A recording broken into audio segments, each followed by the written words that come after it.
IDEFRAN, Instituto de Divulgação Espírita de Franca, apresenta Sementeira Cristã. Oferecimento: Escritório Modelo, Contabilidade, Informática, Serviços de Despachante, Pegue Leve, Distribuição e Supermercado, Grafimpress, o papel real da impressão, Escolas Pestalozzi, uma boa educação é para sempre, e Panificadora Pão Nosso, com estacionamento para clientes.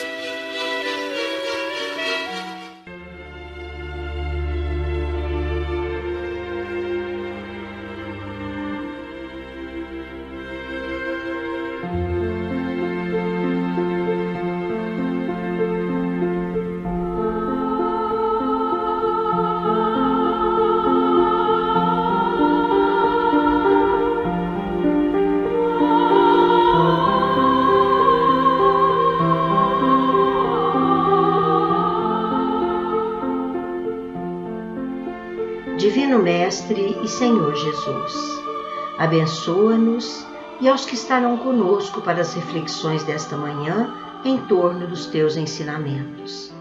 Estende também as tuas bênçãos a todos nós, ainda carregados de culpas, de consequências aflitivas, que sob a tua direção sábia e divina, apreciemos o passo para vencer o nosso atraso moral, posicionando-nos no rumo de uma humanidade serena, virtuosa e feliz. Assim seja.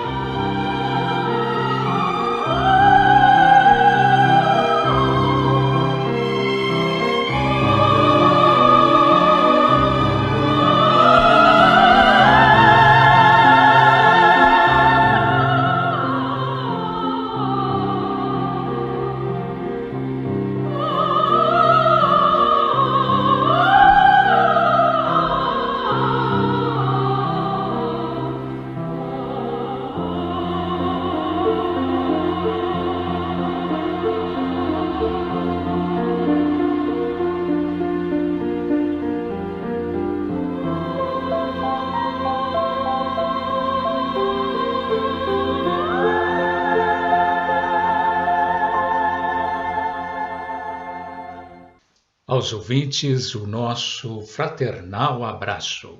Aqui estamos, eu, Eurípides Mendonça e Nara Carlone, com Sementeira Cristã, programa do IDEFRAN, Instituto de Divulgação Espírita de Franca. Iniciamos com Os Espíritos Superiores Respondem.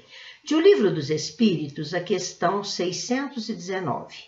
A pergunta: Deus deu a todos os homens os meios de conhecer sua lei?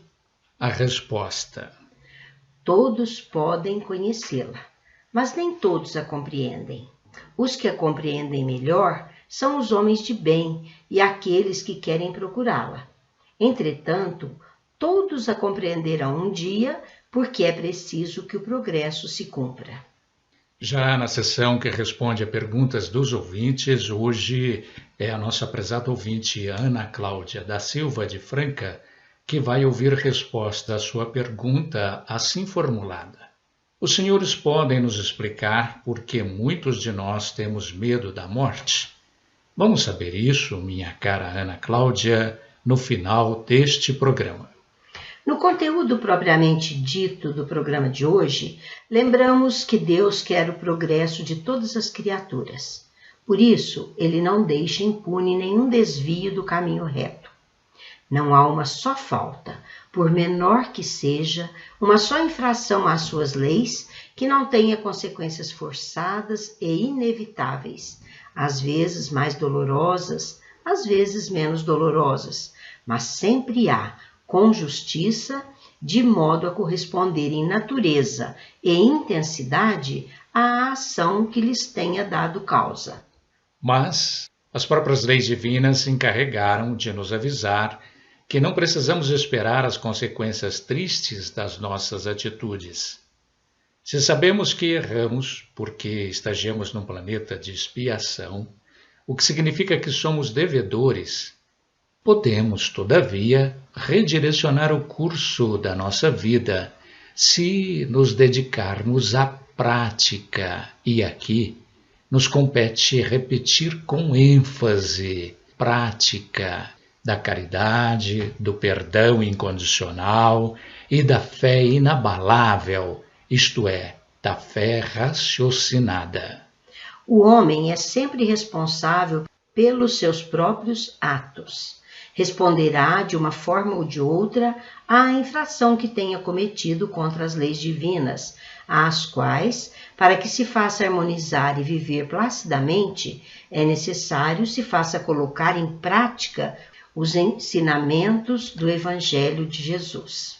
Mas se nenhum livro, nenhum texto existisse que lhe pudesse orientar no sentido de observar os desígnios das leis supremas, bastaria ler e sentir o que a sã consciência lhe dita e recomenda, como, por exemplo, que façamos aos outros o que desejamos que os outros nos façam, e tudo estaria resolvido com plena tranquilidade de consciência, porquanto feliz. Se você é devedor de sua própria consciência, de uma conduta harmônica com as divinas leis, é bom que reformule o que pensa e faz para a conquista da desejada felicidade. O homem, muitas vezes, perde seu tempo durante toda a vida e, no final, ele se arrepende e passa a reflexões que só lhe valerão de consolação se lembrar de que as oportunidades se repetirão através de novas encarnações, quantas vezes se fizerem necessárias. Mas por que não se fazer feliz já? Se ele pudesse começar de novo, nesta mesma encarnação, diria: eu faria tudo diferente, mas não há mais tempo. Perdi a minha vida. É por isso tudo, meus ouvintes, que, conscientes da responsabilidade que temos pelas ações que praticamos, devemos nos empenhar na busca da verdade, recomendada por Jesus, quando Ele próprio nos deu a chave de como conseguirmos alcançar o grande objetivo. Eis aí por toda parte e ao alcance de qualquer um e de todos os ensinamentos do seu Evangelho de luz. No espaço dedicado ao nosso momento musical para reflexão, vamos ouvir de Demétrio Pavel Pastos, na voz de Vanessa Bertolini, acompanhamento multi-instrumental de Marcos Prado, Olhai, Olhai.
Quando seu coração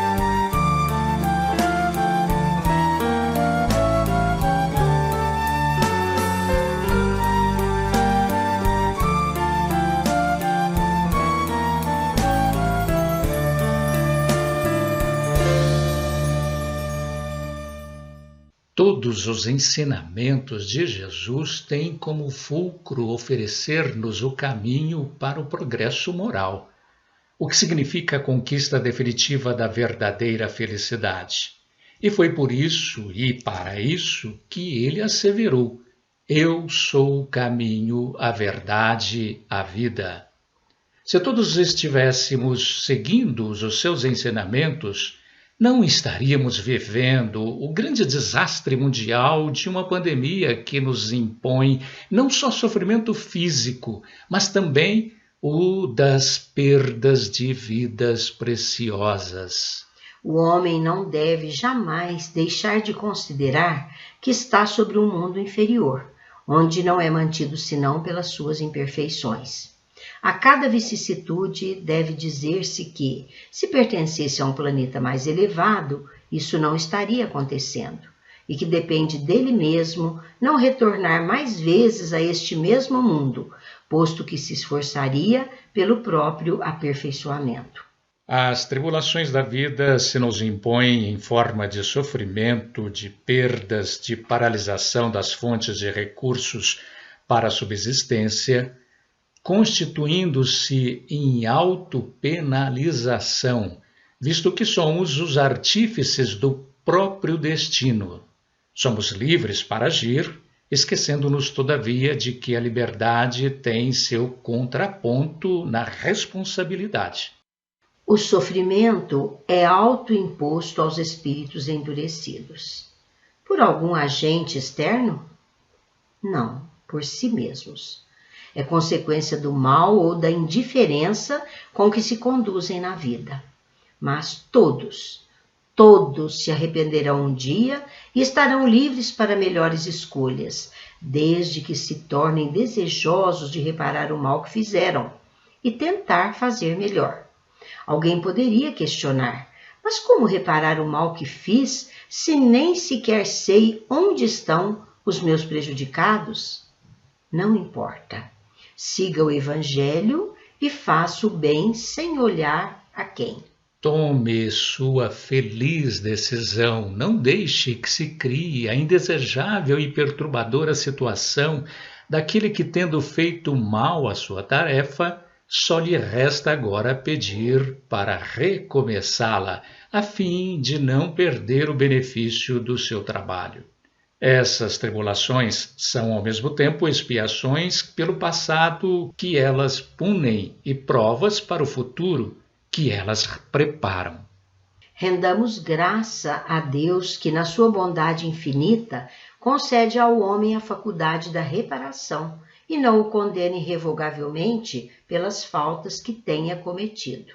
Entretanto, não seria preciso crer que todo sofrimento suportado neste mundo seja necessariamente o indício de uma falta determinada. Podem ser simples provas escolhidas pelo Espírito para acabar sua depuração e apressar seu adiantamento. Assim, a expiação serve sempre de prova, mas a prova nem sempre é uma expiação. Mas provas ou expiações serão sempre sinais de uma inferioridade relativa, porque aquele que é perfeito não tem mais necessidade de ser provado.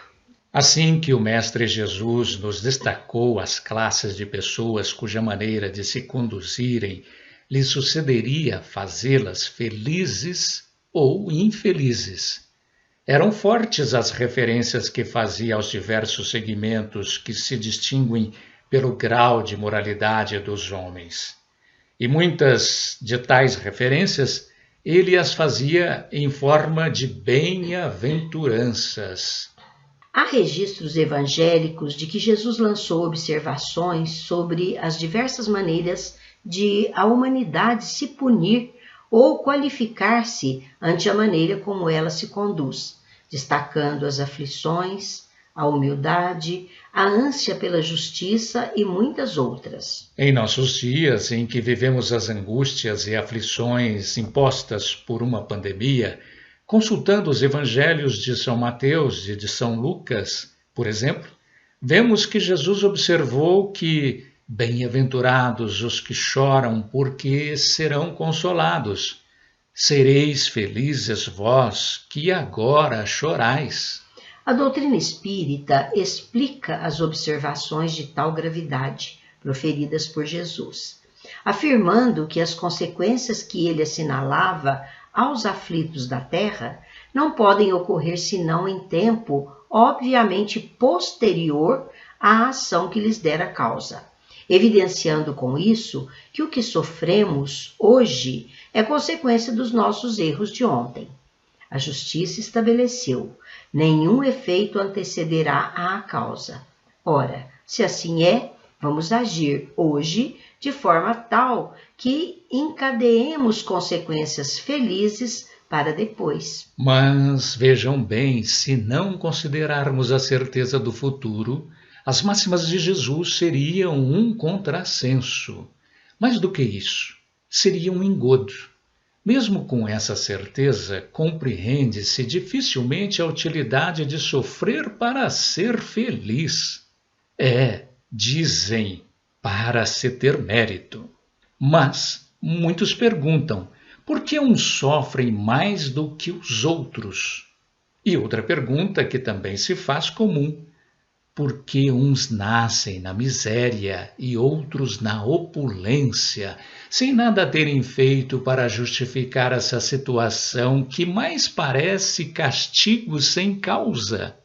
E perguntariam também, por que para uns nada dá certo, enquanto para outros tudo parece sorrir? A chave da solução dos nossos problemas se encontra no esclarecimento, na informação. Quando Jesus nos recomendava que conhecêssemos a verdade, que a verdade nos libertaria, não estava dizendo mais do que a evidência, porque quem descortina por conta do próprio esforço de aprendizado a realidade das leis de Deus, jamais se recusaria a harmonizar-se com elas. E é aí que nasce a felicidade efetiva. Nova interrupção do tema central de hoje, agora o nosso momento musical mediúnico. Vamos ouvir de autoria do espírito de Ataúfo Alves, na interpretação de Eliana Estevão, Brasil.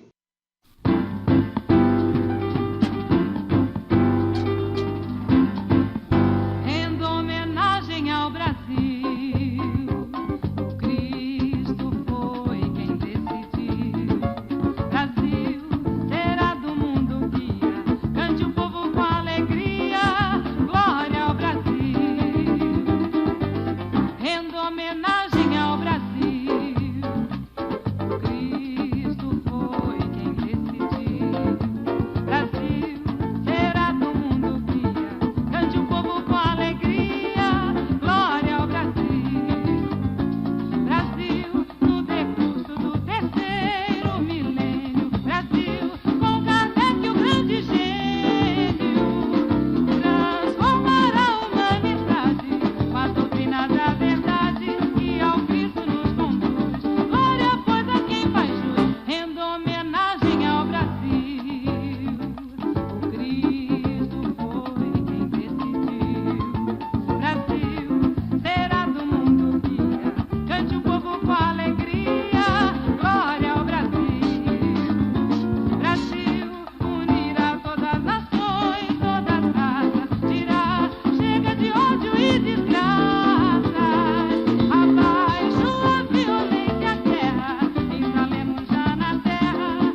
quando Jesus nos disse que a cada um segundo as suas obras, esforçando-se por pautar a nossa conduta dentro de um princípio da lei denominado causa e efeito, informando-nos com todas as letras quais princípios deveríamos adotar na nossa conduta para garantir-nos a harmonia com as leis divinas, chegou a lamentar fôssemos em grande parte imerecidos destinatários de seu esforço redentor.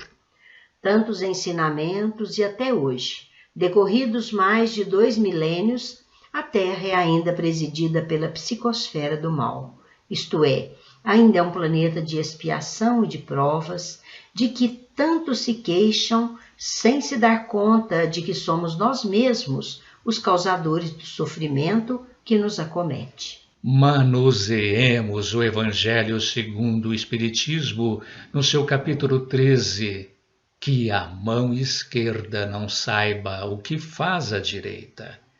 E nos convenceremos de que o que precisamos mesmo é preocuparmos-nos com abrir o nosso coração para a prática do bem incondicional. Esse tal de bem incondicional é mesmo difícil para uma sociedade ainda nutrida por ambição, egoísmo, orgulho. Porque vejam, a primeira citação bíblica do referido evangelho é a de fazer o bem sem ostentação, discretamente, sem que ninguém saiba, senão o beneficiário da verdadeira caridade. Ali estão transcritos princípios cristãos, Nara, que começam por dizer-nos: guardai-vos, não façais as vossas boas obras diante dos homens, com o fim de serdes vistos por eles. De outra sorte, não tereis a recompensa de vosso Pai que está nos céus. Quando, pois, dá a esmola, não faças tocar a trombeta diante de ti, como praticam os hipócritas nas sinagogas e nas ruas, para serem vistos e honrados pelos homens. E disse Jesus: em verdade vos digo que eles já receberam a sua recompensa.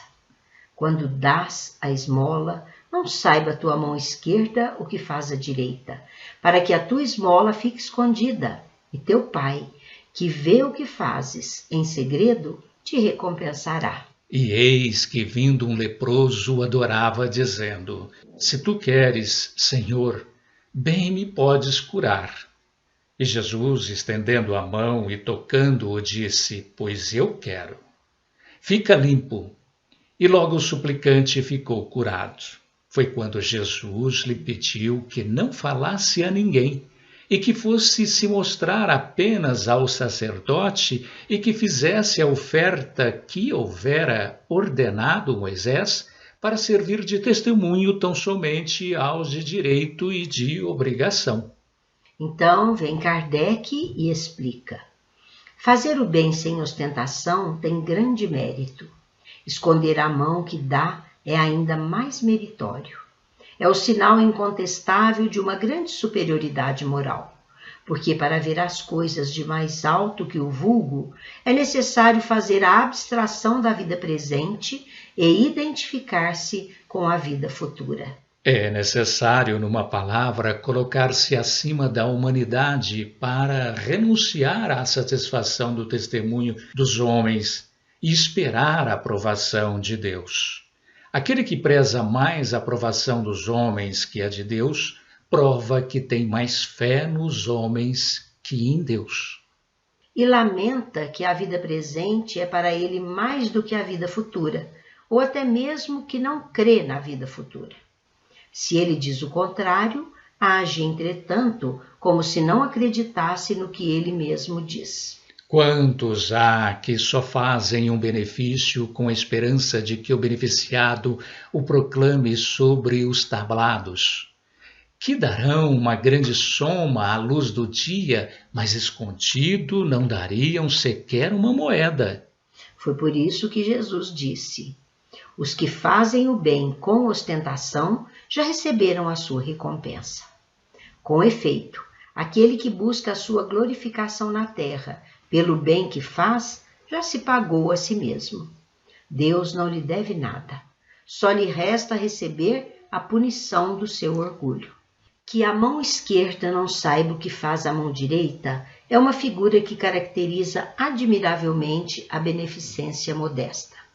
Mas, adverte o Evangelho, se existe a modéstia real, também existe a falsa modéstia, o simulacro da modéstia, pois há pessoas que fazem questão que percebam o que fazem.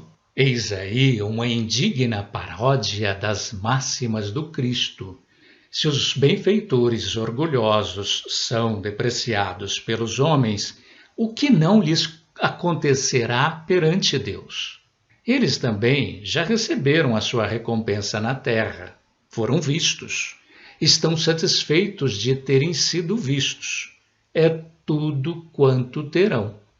Qual será então a recompensa do que faz pesar os seus benefícios sobre o beneficiado, que lhe exige de qualquer maneira testemunhos de reconhecimento, que lhe faz sentir a sua posição ao exaltar o preço dos sacrifícios que suportou por ele? Para esse não há nem mesmo a recompensa terrena, porque está privado da doce satisfação de ouvir bendizerem o seu nome, o que é um primeiro castigo para o seu orgulho. As lágrimas que estanca em proveito da sua vaidade, em lugar de subirem ao céu, recaem sobre o coração do aflito para ulcerá-lo. O bem que faz não lhe aproveita desde que o censura, porque todo benefício exprobrado é moeda alterada que perdeu valor. O benefício sem ostentação tem duplo mérito.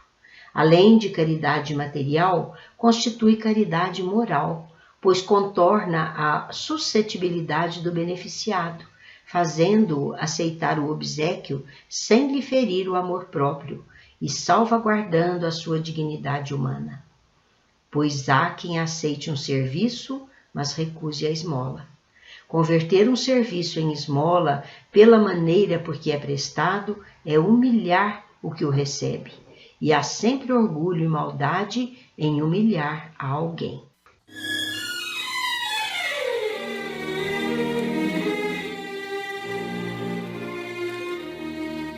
Estamos apresentando Sementeira Cristã. Oferecimento: Escritório Modelo Contabilidade, Informática, Serviços de Despachante, Escritório Modelo Centro e Estação, Pegue Leve Distribuição e Supermercado, Cesta Básica, Produtos de Limpeza, Descartáveis, Sucos em Pó e Líquidos, melhores preços para a sua empresa. Distribuição Rua Carlos de Vilhena 4270, Vila Imperador. Televendas 16 3707 2870. Loja Estação, Rua Voluntário Mário Mazzini, 1902, fone 16 3723 2888. Escolas Pestalozzi, agende uma visita, fone 3711-0100. Escolas Pestalozzi, uma boa educação é para sempre. Acesse www.pestalozzi.com.br. Grafimpress, o verdadeiro papel da impressão. Rua José Bonifácio 361, Vila Nicásio, 3722-0410 e 3722-0418. Panificadora Pão Nosso, Rua Padre Anchieta 2163 Centro, 3722-2933. Com estacionamento para clientes. Idefran, Instituto de Divulgação Espírita de Franca, Major Claudiano 2181 Centro, www.idefran.com.br.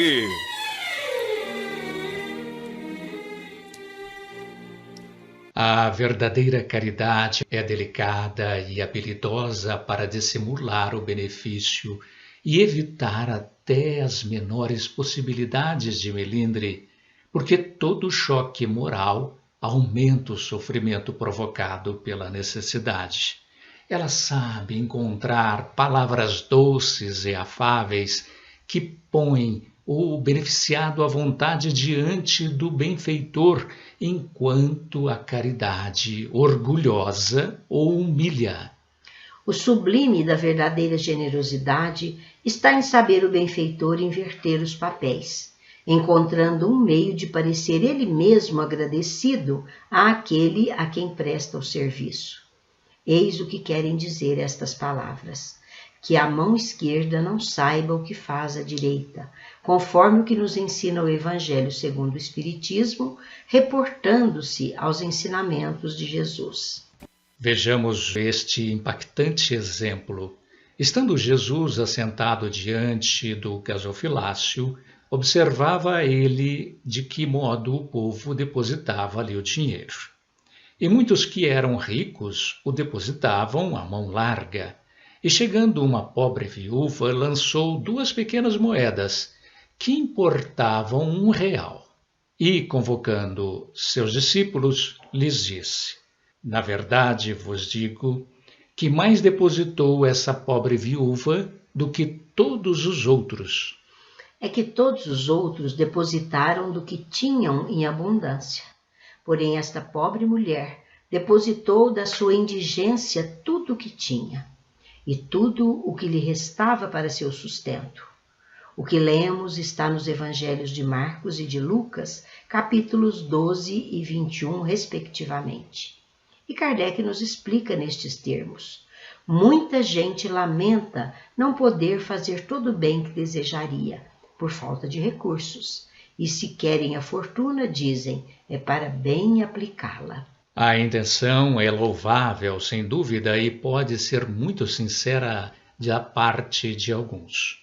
Mas o seria da parte de todos? Todos seriam assim tão desinteressados?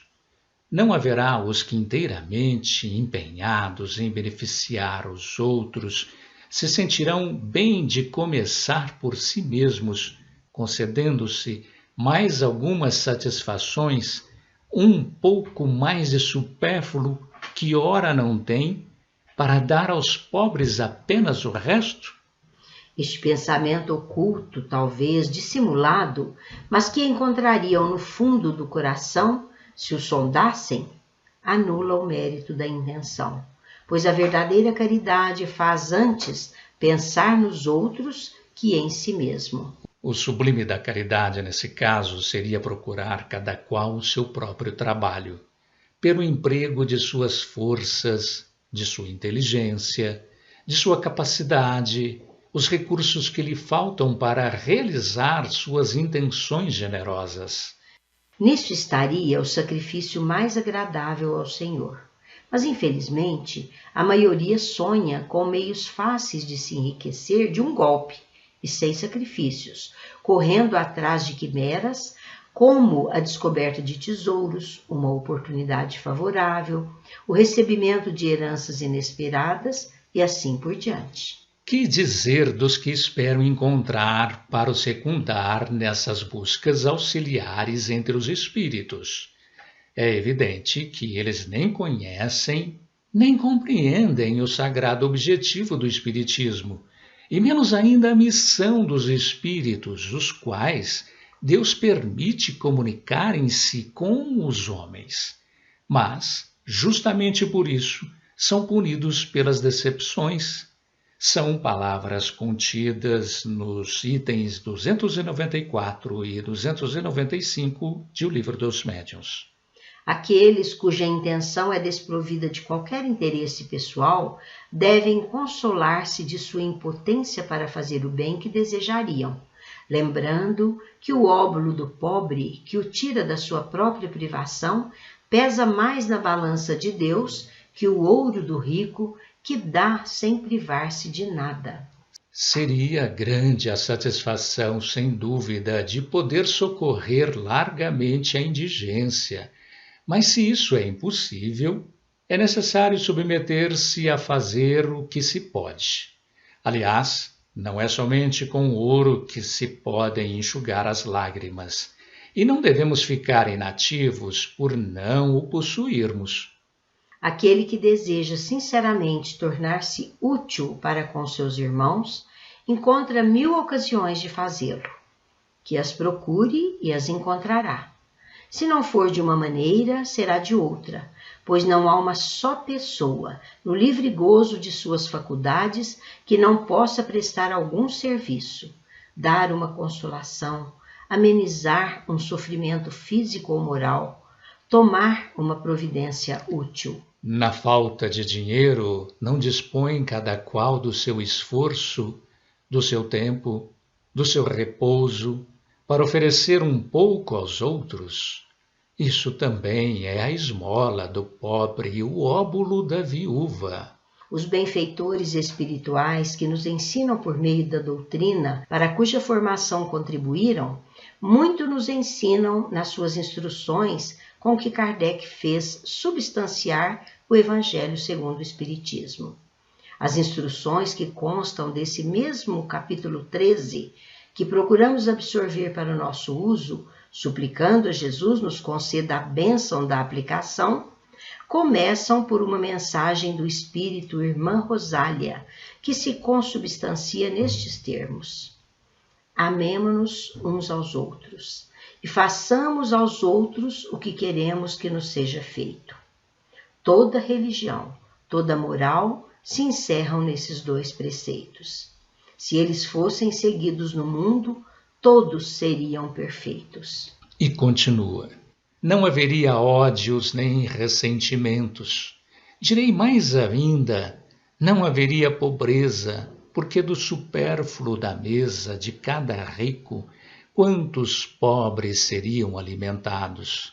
E assim não mais se veriam nos bairros sombrios em que vivi na minha última encarnação, pobres mulheres arrastando consigo miseráveis crianças necessitadas de tudo.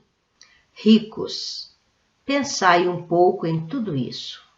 Ajudai o mais possível aos infelizes. Daí para que Deus vos retribua um dia o bem que houverdes feito, para encontrardes, ao sair do vosso invólucro terrestre, um cortejo de espíritos reconhecidos que vos receberão no limiar de um mundo mais feliz. Se pudéssemos saber a alegria que provei ao encontrar no além aqueles a quem beneficiei na minha última vida terrena.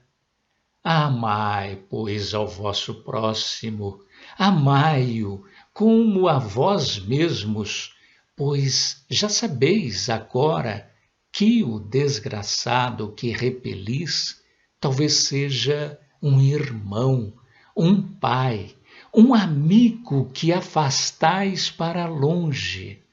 E então, qual não será o vosso desespero ao reconhecê-lo depois no mundo dos espíritos? Quero que compreendeis bem o que deve ser a caridade moral, que todos podem praticar, que materialmente nada custa e que, não obstante, é a mais difícil de se pôr em prática. A caridade moral consiste em vos suportardes uns aos outros o que menos fazes nesse mundo inferior em que estáis momentaneamente encarnados. Há um grande mérito, acreditai, em saber calar para que o outro mais tolo possa falar. Isso é também uma forma de caridade. Saber fazer-se de surdo quando uma palavra irônica escapa de uma boca habituada a caçoar. Não ver o sorriso desdenhoso com que vos recebem pessoas que muitas vezes, erradamente, se julgam superiores a vós, quando na vida espiritual, a única verdadeira, estão às vezes muito abaixo. Eis um merecimento que não é de humildade, mas de caridade, pois não se incomodar com as faltas alheias é caridade moral. Essa caridade, entretanto, não deve impedir que se pratique a outra. Pelo contrário, pensai sobretudo que não deveis desprezar o vosso semelhante. Lembrai-vos de tudo que vos tenho dito. É necessário lembrar incessantemente que o pobre repelido talvez seja um espírito que vos foi caro e que momentaneamente se encontra numa posição inferior à vossa.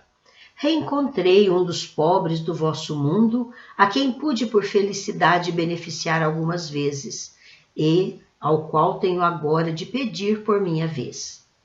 Recordai-vos de que Jesus disse que somos irmãos, e pensai sempre nisso antes de repelirdes o leproso ou o mendigo. Adeus. Pensai naqueles que sofrem, e orais. Eis as palavras da irmã Rosália, constantes das instruções dos Espíritos, do capítulo 13 de O Evangelho segundo o Espiritismo, com as quais assumimos o compromisso moral de muito aprender.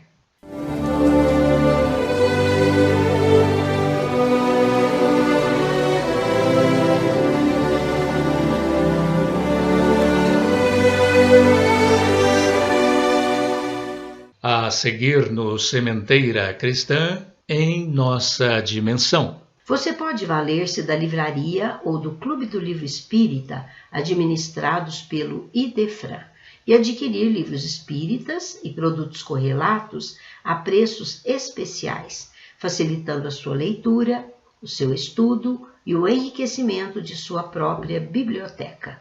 A livraria e o Clube do Livro Espírita do Idefran têm como preocupação principal difundir o livro espírita pelo menor custo, especialmente o Clube do Livro Espírita, administrado pelo Idefran, que atende Franca e muitas outras localidades do Brasil.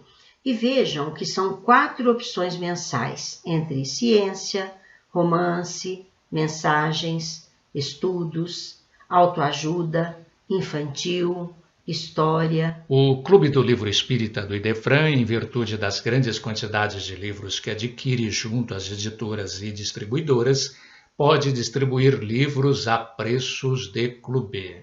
Ligue 16 3721 8282 ou consulte o site www.idefran.com.br e você saberá que existem várias maneiras que podem tornar mais baratos ainda os livros distribuídos pelo Clube do Livro Espírita do Idefran.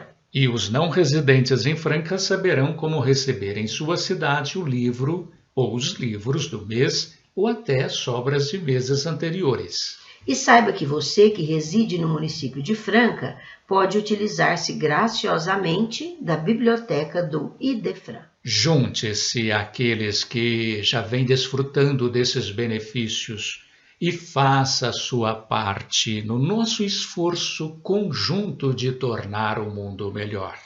E agora registre aí no seu telefone.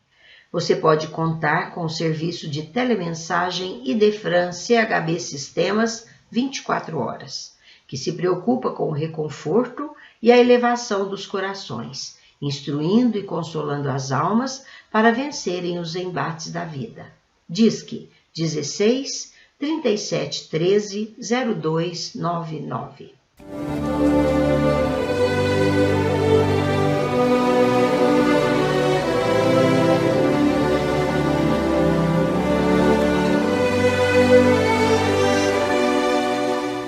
É hora de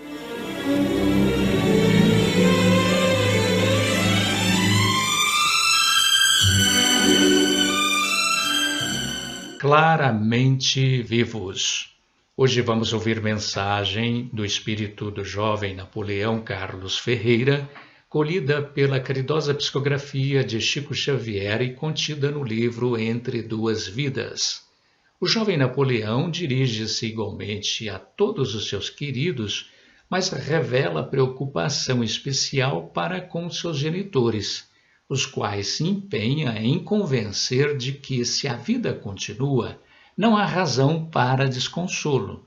Expressa-se de modo a erguer o ânimo de todos, enfatiza o amor de mãe e a recíproca filial, mas insiste em que o amor não morre, desde que se nutra a certeza da continuação da vida e do reencontro. Vamos ouvi-lo na interpretação do nosso companheiro Euri Carvalho. Meu Pai, abençoe-me juntamente de mamãe, pedindo eu a Deus nos proteja. Sou trazido até aqui e escrevo como um doente, que ainda não consegue ajustar as próprias ideias para rogar-lhes conformação. Papai, as suas ideias chegam aos meus ouvidos. É como se o Senhor estivesse gritando, e por isso ainda não pude encontrar o repouso de que necessito para me refazer.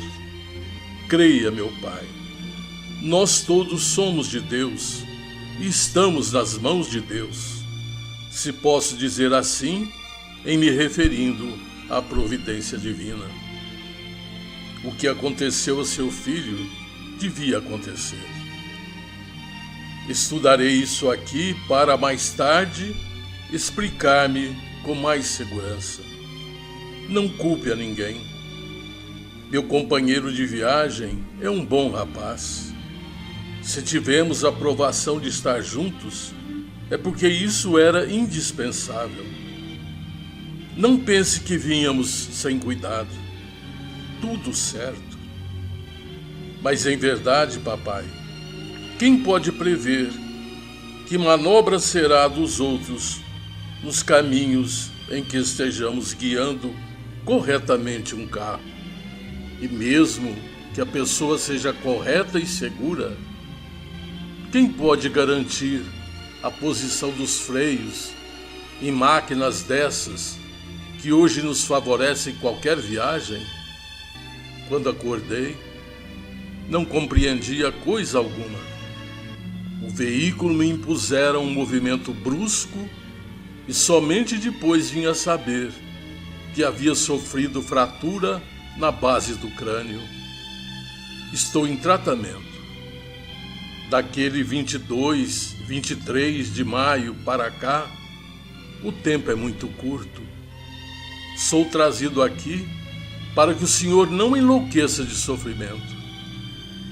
Lembre-se de mamãe, de Sandra, de Nora e de todos os nossos que precisam de sua presença. Acalme-se para que seu filho consiga descansar. Ajude-me. O senhor foi sempre o meu melhor e maior amigo. Agora contarei ainda com a sua proteção e com o seu carinho para sentir-me mais forte. Reze, meu pai, como vem fazendo a mamãe. A oração é um calmante. Ampare-me. O Senhor queria que eu ficasse para cumprirmos os nossos planos para o futuro. Mas Deus, papai, fez o melhor para nós. Eu estaria muito triste se houvesse cometido um crime em desacordo com os ensinamentos e exemplos que recebi de sua vida, constantemente. Mas graças a Deus, voltei para cá de consciência tranquila. Se pudesse, teria permanecido em sua companhia e na companhia de mamãe. No entanto, as razões da vida espiritual devem ser respeitadas. Nada sei ainda, senão que sofro, escutando seus pensamentos agitados. Não guarde revolta, meu pai. Aceitemos a lei de Deus. Prometo, quando souber os motivos pelos quais devia fazer aquela viagem a Pirenópolis para me despedir do corpo físico, eu contarei. Por agora, peço calma e paciência e, sobretudo, a cessação de qualquer pensamento de suspeita sobre o companheiro que tudo teria feito para salvar minha vida. O tempo passa. O senhor e mamãe não me perderam. Aqui, a vida continua, e quando tudo estiver reharmonizado, voltarei para cooperar com o Senhor em todo o trabalho que Deus nos deu para fazer. Perdoe-me se não atendi à sua prudência quando me falou sobre a inconveniência do passeio. Não foi rebeldia, nem desobediência ao seu carinho. Julguei que tudo daria certo, mas deu certo de outra maneira, da maneira que as leis divinas julgaram como sendo a mais justa. Estou cansado de escrever. Não consigo continuar. Peço-lhe com lágrimas para viver e ficar tranquilo. Lágrimas de emoção e confiança pela oportunidade de falar escrevendo. O vovô Ferreira, seu avô e amigo de nós todos, está comigo. Com ele, muita gente boa está me amparando. Apenas eu não posso grafar as minhas ideias com a clareza e a segurança que desejava. Venho só para pedir-lhe o socorro de sua conformação e de sua paz, que me devolverão o equilíbrio e a harmonia de que estou precisando. Não se aflige com a observação de tia Leda. Eu trazia comigo no carro uma rosa amarela e queria dizer que não desejava ver os meus queridos familiares plantando angústia no coração, mas estava com tanta dificuldade para me exprimir como me sinto agora. Papai e mamãe, compadeçam-se de mim e não chorem mais. Ajudem-me. Preciso muito da calma de todos. Agradeço o carinho dos nossos amigos daqui e daí que nos guiaram para este encontro. Até mais tarde, papai. Com o senhor e com a mamãe, e também com as meninas, o coração. Sou o seu filho reconhecido, Napoleão.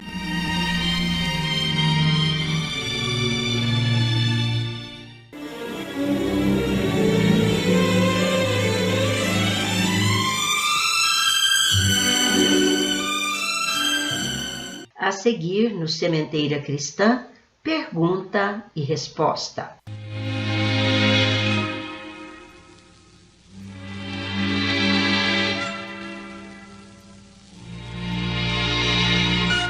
Hoje vamos responder à pergunta da nossa ouvinte, Ana Cláudia da Silva, de Franca, assim formulada.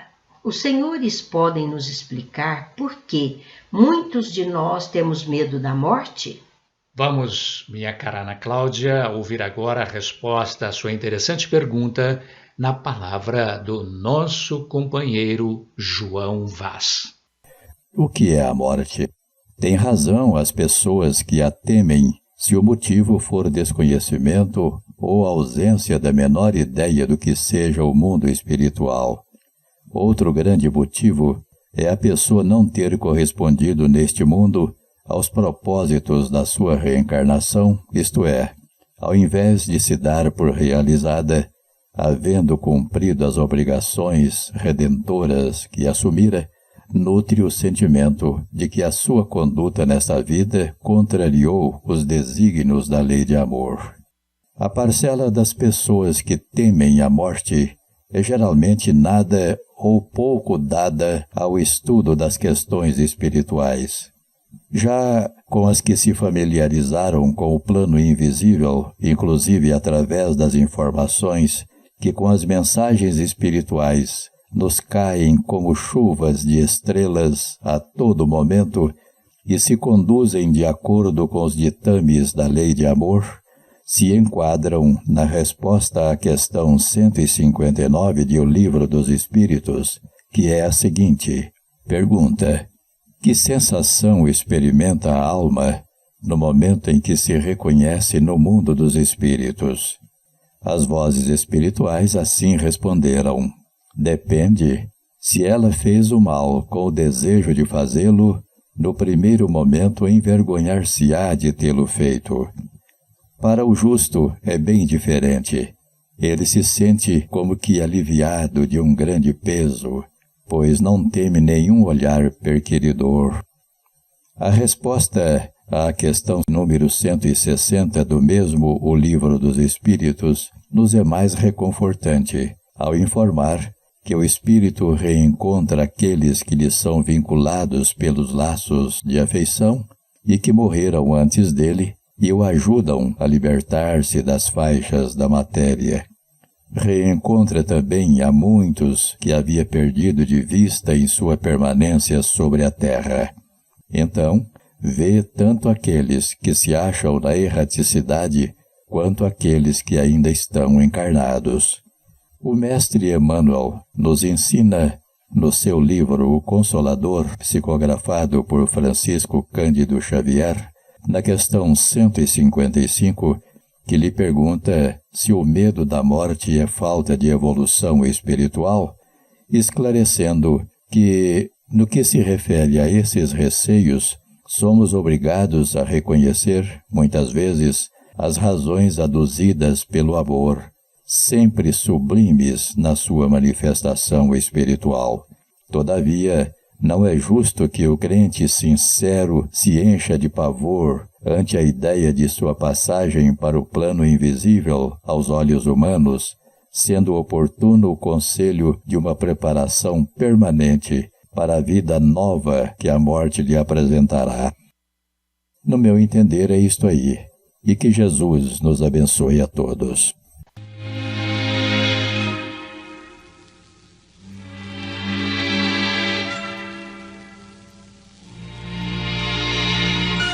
Envie sua pergunta para Idefran, Rua Major Claudiano, 2185, Centro, CEP 14400-690, Franca, São Paulo, ou pelo telefone 16 3721-8282, ou ainda por e-mail idefran@idefran.com.br.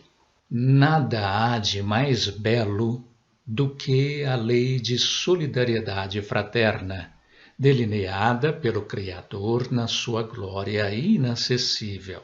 Com esta observação do espírito Humberto de Campos, pela psicografia de Chico Xavier, encerramos o nosso Sementeira Cristã. A apresentação foi de Eurípides Mendonça e Nara Carlone. Participação de Ana Cláudia da Silva, Euri Carvalho e João Vaz. Inserção virtual, Ricardo Fadu e Antônio Carlos Essado. Produção e direção, João Vaz. Fiquemos todos sob as bênçãos de Jesus e não se esqueçam de agendar Sementeira Cristã para domingo próximo, a partir das 9 horas, com um novo tema. Rádio Web Idefran, www.idefran.com.br e disponível a qualquer hora no youtube.com/idefranvídeos ou digitem simplesmente Sementeira Cristã e a data.